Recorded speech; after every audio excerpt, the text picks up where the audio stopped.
Welcome to Interface. Today we have an eminent scientist, Dr. T.J. Pantin, who contributed immensely to the fish genetics and is the person behind producing the first Indian transgenic fish.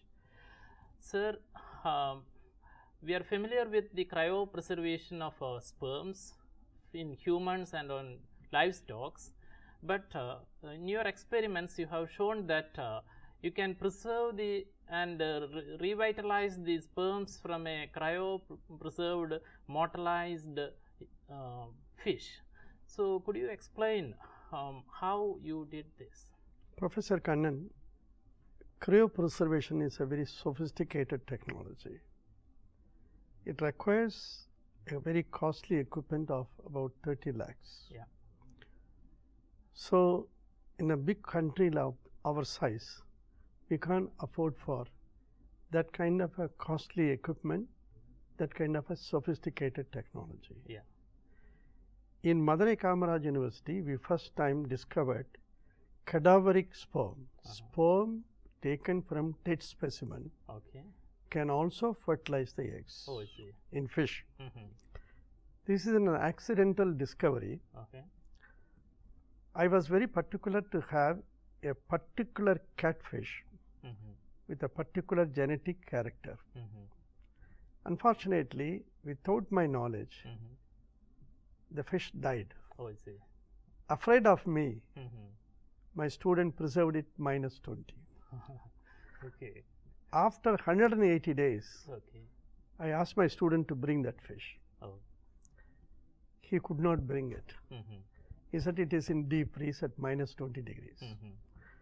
As you are aware, at -20 degrees, it is called biochemical zero, where no biological activity is possible. So, I just somehow wanted to produce a progeny out of that particular catfish with a particular characteristics. So, left with no alternative, we opened the animal, and to our horror, we found under microscope the sperms were alive and motile after 188 days.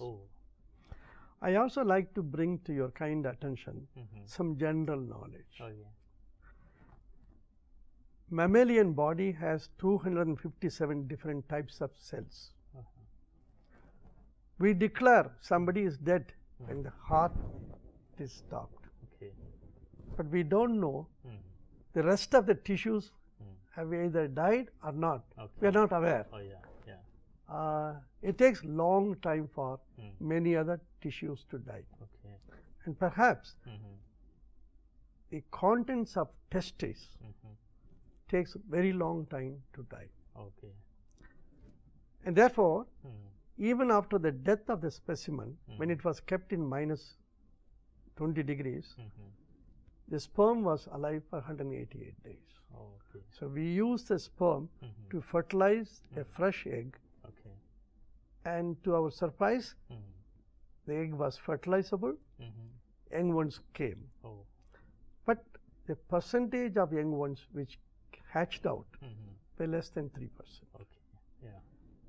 We thought this kind of simple technology, because -20 degree, a deep freezer cost only 20,000 rupees. Freshly dead animals to be kept in deep freezer is a very simple technology. It can be practiced anywhere from Shillong down to Trivandrum. It can happen either from Delhi to Kanyakumari. So, we thought we will bring in a very simple design of preserving this fish sperm.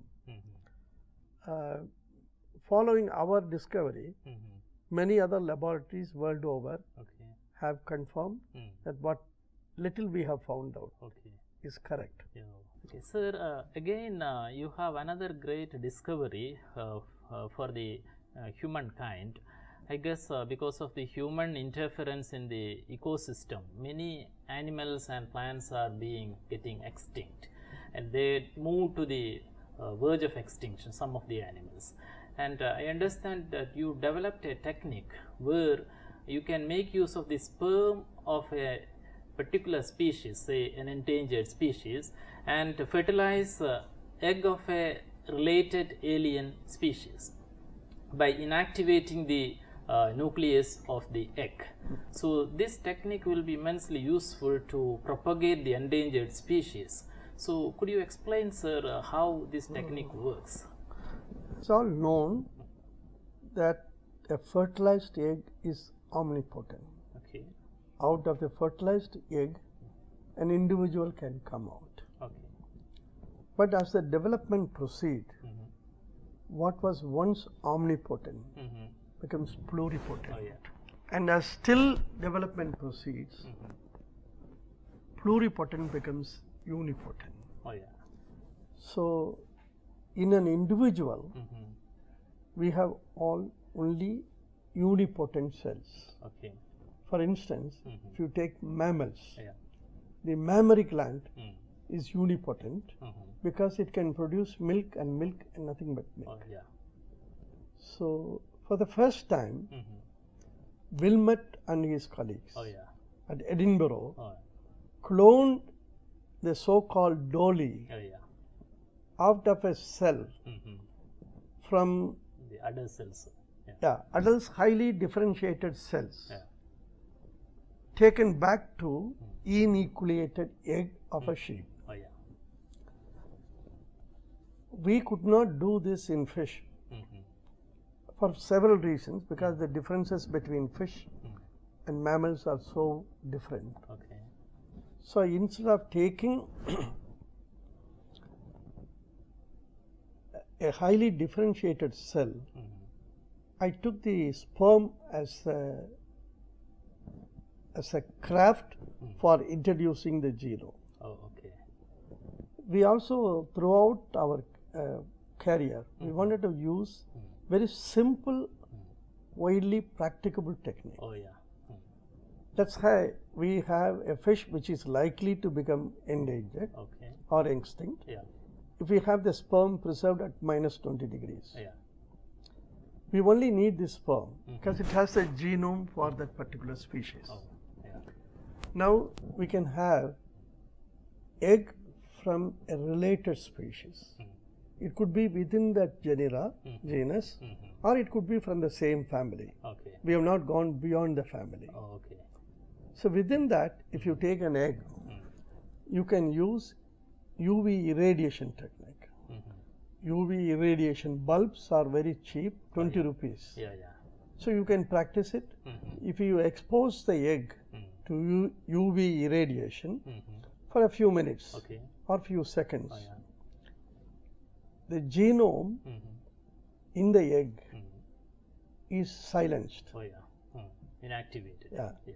inactivated. Yeah. In the case of Wilmot, it was eliminated. Oh, yeah. We are only inactivated. Oh, yeah. In the genome inactivated egg, if we introduce a sperm of the species which we want to recover, Oh, yeah. it goes on very well. Heterologous fertilization is possible. Oh, yeah. Young ones hatch out. That is using a surrogate egg of an alien species. That's the beauty of it. We can use the preserved sperm and restore the genome of the species which we want. Oh, yeah. This technique is not exactly the same by which Dolly was cloned. Oh, okay. It is little different. But it has some other use. Apart from its simplicity and wide practicability, Oh, yeah. it has other uses. For instance, in India, we have carps. Oh, yeah. Carps are annual spawners. They spawn only during monsoon period. Yeah. But if we want to have carp seedlings throughout the year, we can use tilapia, which breeds throughout the year. Oh, okay. And tilapia is also not wanted. And so, we can preserve the sperm of carps Okay. and use the eggs of tilapia, Oh. genome inactivated tilapia eggs, and introduce the sperm of carp and thereby produce throughout the year Oh, carps. Oh. This kind of several advantages. Not only that we are able to recover, restore the genome of endangered species, but also we can use this technique for commercial purpose also. Yeah, right. Okay. This is what we developed in Madurai Kamaraj University, and right now many other countries are following our techniques to produce, to recover the genome of fishes belonging to their country. Sir, the transgenic organisms, genetically modified organism, is a hot topic nowadays for both for science and also for the common part. It's being discussed widely. For the scientist, it's a way to improve the crop yield so that we can address the question of hunger, and also scientists are looking to improve the method.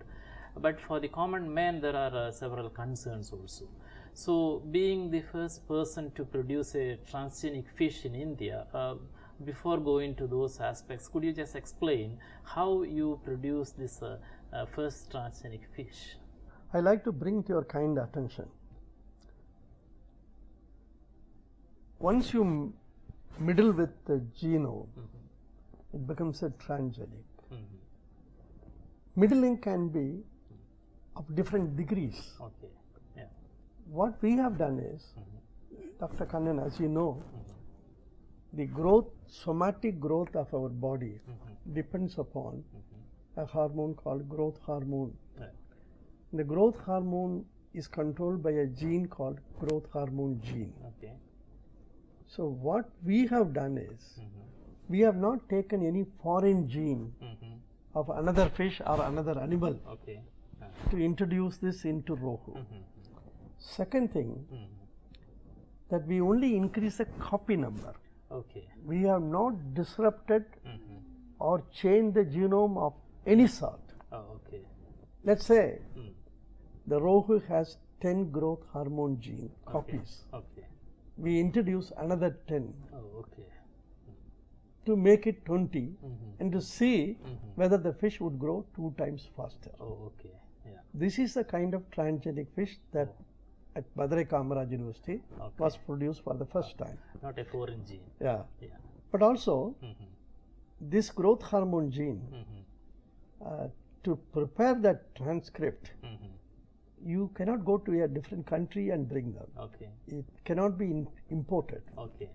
We produce for the first time a Sudesi, indigenous transcript Oh, okay. consisting of our own Rohu growth hormone gene. Okay. That took long time for us to clone, Okay. sequence, and then put them in, you need a promoter, this and that, so many things, so that the introduced piece of transcript can be attached to the organism's genome, Okay. and it can express. Oh, yeah. Yeah. I like to also bring to your kind notice, there is a vast difference between transgenic plant and transgenic animal. Okay. Yeah. In transgenic plants, you don't have a brain, Okay. nervous system. So whatever happens Mm. to the gene, it is immediately expressed. Okay. For instance, if you have a seed, Okay. if you produce triploid, Okay. the plant grows 3 times faster. If you introduce a triploid fish, it is not growing 3 times faster. Oh, okay. Because there is something called nervous system, and the nervous system tends to control either the total number of cells Okay. or the size of cells. Oh, okay. So even after introducing these 10 copy numbers of growth hormone gene in Rohu, the growth was not doubled, but it increased only to 1.6 times faster. Okay. Yeah. But still, it did it. Okay.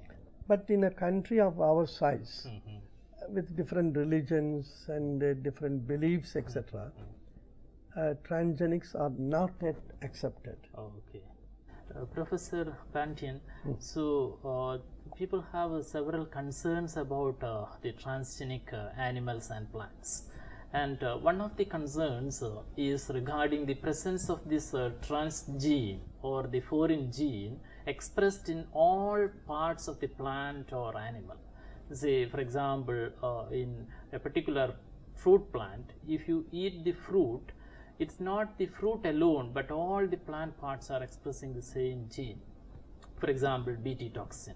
and it may pose a health hazard. So it's a concern, and one way I understand that scientists are trying to express it in wherever it is necessary. So how far we are now succeeded in limiting the expression of this transgenic gene to the required part of the plant or animal? Professor Kannan, I think there is a general wrong impression by common man as well as scientists. Time and again we have hybridized many plants, many animals. Once you hybridize two different species, either in animals or plants, we have already dampened with the genome. Okay. And the hybrid products are being very common, very easily, readily accepted by common man as well as by scientists. When it comes to transgenic, people have apprehension. I like to bring to your kind notice, 10-12 years before, Government of India, with the concern of scientists and our own parliamentarians, introduced transgenic cotton. Okay. The reason is, we are not going to eat the transgenic cotton. We are only wear the cloth. Yeah, right. But you must come to know that the cotton seed is being eaten by our own cattle. Oh, okay. And we are drawing milk from them. Okay. Cotton seed oil is exported to Europe from India. Europe is a country which has lot of apprehension for transgenics. Yeah, right, right. Yeah. Even so, common man has accepted transgenic cotton for the last 10 years. But when it came to transgenic brinjal, people had lot of apprehension. Our own ministers also had lot of apprehension. This is simply for the reason, unlike cotton, brinjal is taken directly by us. Therefore, I readily agree the common man's concern, minister's concern, that how can we accept. But I think once you understand that we don't hesitate to eat a mango, which is a hybrid product, why do we have any apprehension for a transgenic brinjal? A country of this size, we need huge quantum of food grains, pulses, vegetables, and so on and so forth. The land mass available for cultivation is limited and constant. But the population, if you would permit me to say, in 1947 we were only 20 million. Today we have to feed 120 million people. That means from the available land, we have, our productivity has to be increased. And therefore, we have to hybridize, we have to bring in new strains, etc. Take for instance, these short varieties, dwarf varieties, is also genome has been manipulated, which we have accepted. We have been once producing 50 million ton. Today we are producing 260 million ton to feed 120 millions of Indians.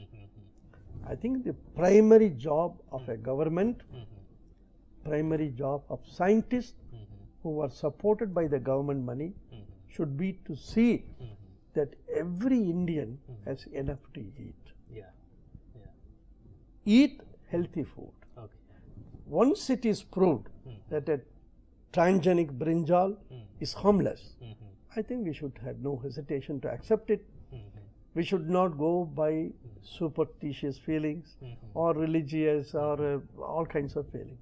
Once scientists clear, I think it should be accepted by common man. Professor Pantin, another great concern for the ecologists as well as for the common man and the farmers is that the transgenic crops may contaminate the wild varieties and natural varieties of crops. Say for example, if you cultivate the BT brinjal, the pollen from this BT brinjal may go and fell into a normal brinjal, thereby contaminating the genome of the natural variety, and in that case we will lose all our natural varieties of genome. So what is your opinion on this? How we can do or prevent this, do away with it? Professor Kannan, I really appreciate your concern for a common man. This can happen, and this will happen. Okay. But please understand, Government of India, under the system of Indian Council of Agricultural Research, have established a Plant Genome Conservation Center at New Delhi, Animal Genome Conservation Center in UP, and Fish Genome Conservation Center at UP, Lucknow. So, while this can happen, while I am not denying that, the original strain, wild strains of India, either in the form of seeds or fertilized eggs or in any other form of life form, is being preserved, cryopreserved for posterity. Therefore, any point of time when you want a pure wild strain of a particular agriculturally important crop, we can get this from Delhi. There is another big organization called ICRISAT in Hyderabad. This is a World Bank assisted program. They also preserve wild varieties of several crops. So I think the concern is agreed, but I don't think that if, for instance, this kind of conservation technique man has had every time. You see paddy, paddy seed. Egyptians had the impression for the mummies, they fed their Maharaja with paddy. After 3,000 years, the seed has been taken to cultivate, the plant has come up. So if this is possible to conserve the seed of a paddy with the barrows, it should be possible for us with more scientific techniques. We have, I should not say many of these things, we have techniques of preserving seeds and spores, pollens, etc. Not only at minus 70 degrees, at minus 270 degrees. Also, government is now planning Ladakh, where it's always zero, to have a station where all these wild strain can be preserved, because you know electricity fails, so the whole thing program can go on. But God's grace, we have Ladakh, where we can preserve this forever. So all this likely to come. All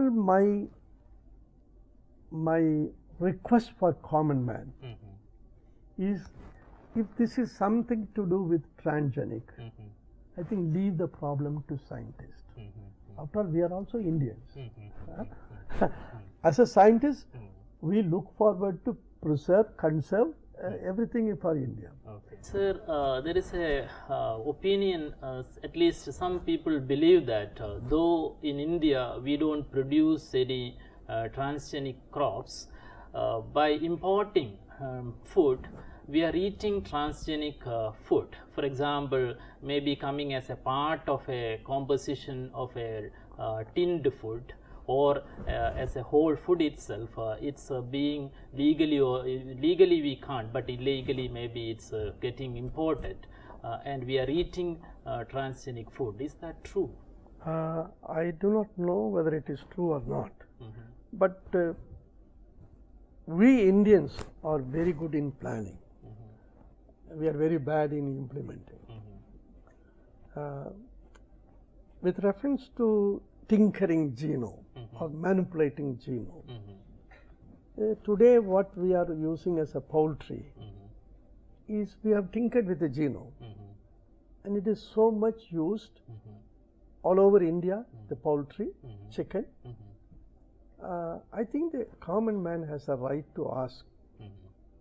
The poultry people introduce steroid hormones to promote the growth of the chicken, and it reduces the cost of production. Okay. It is so also in milk production. Okay. The use of steroid hormones beyond a prescribed level is a legally punishable act. Oh, yeah. To my knowledge, either central government or state government have not yet made any legislation that in poultry farm you cannot use this steroids. You can use this particular steroid in particular dose. Oh, yeah. That kind of legislation has not come. Yeah. If you take America, we know that they have approved only 4 such steroids. Okay. And they have also approved the dose and duration of application. Duration is important because you can introduce these steroids during the early growing stage and leave the later half of it without any steroid. By the time the steroids are metabolized and excreted, so that when the chicken comes to market, it doesn't have any more steroids. This kind of scientific legislation has not yet come in India, to the best of my knowledge. But the common man, the civilians, have the right to tell the politicians, a government of India or government of any state, to bring in this kind of scientific legislation so that a common man need not suffer because of these steroid hormones. Here the common man has a right. I already said, whether it is transgenic plant or animal, or whether it is nuclear plant at Kudakulam, it should be left to scientists and engineers and environmental biologists. But at the same time, I like to say that the common man is a consumer of chicken or any other animal. If government closes its eyes to reduce the cost of production, if they are using enormous quantum of steroids, it will affect our new generation. It will tinker with the sex of the consumer, especially the children. So here common man has a concern, and it should be listened by scientists as well as parliamentarians. Today we have an eminent scientist and fish geneticist who was with us, and I thank you, sir, for your informative discussions. Thank you very much. Thank you, sir. Thank you.